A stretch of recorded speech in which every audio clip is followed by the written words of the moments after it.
ഞാൻ ഭയങ്കര ലക്കിയാണ്. എന്റെ ജേർണി അതായത് ഞാൻ ഇങ്ങനെ വെറുതെ നിക്കുവായിരുന്നു.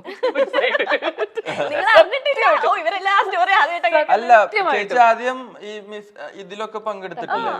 പക്ഷെ ഞാൻ പറയണത് ഓക്കെ, ഞാൻ കോളേജ് കഴിഞ്ഞിട്ട് 4 വർഷം ഒരു ഓഡിഷൻ ഒന്നുമില്ലാതെ എന്റെ കോളേജ് കൾച്ചറൽ ടീം കോറിയോഗ്രാഫി ചെയ്യാൻ വന്ന കോറിയോഗ്രാഫർ എൻ്റെ അടുത്ത് പറയാണ്, any day you want to take up dance as a profession, എന്നെ വിളിക്കൂ എന്ന് പറഞ്ഞിട്ട് നമ്പർ തന്നിട്ട് പോവാണ്. അപ്പൊ ഞാൻ അത് സീരിയസ് ആയിട്ട് എടുക്കുന്നില്ല.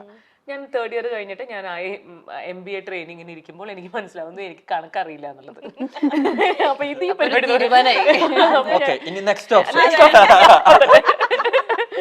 ഇതെനിക്ക് പഠിക്കാൻ പറ്റില്ല. ഞാൻ അപ്പൊ തന്നെ ഇത് ആരോ നമ്പർ തന്നിട്ടുണ്ടല്ലോ പറഞ്ഞത് ഞാൻ അവരെ വിളിക്കുന്നു.